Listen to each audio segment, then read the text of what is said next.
กำบะเก่าเฮาฮักษา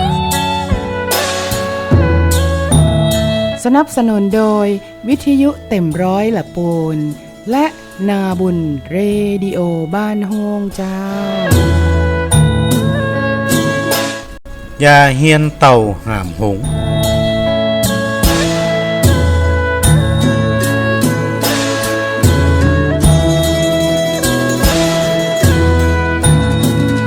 คำนี้มีความหมายว่า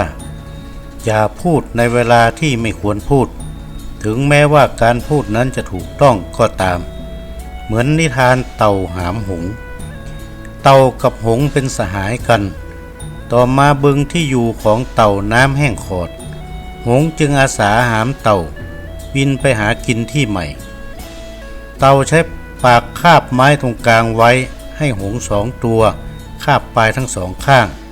พาเต่าบินไประหว่างบินเด็กมองเห็นจึงพากันชี้ชวนกันดูแล้วกล่าวอย่างตื่นเต้นว่าเต่าหาบหงส์เต่าเห็นว่าไม่ถูกต้องก็ตะโกนตอบไปว่า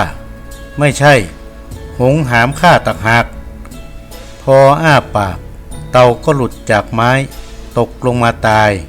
โบราณกล่าวไว้เช่นนี้แหละ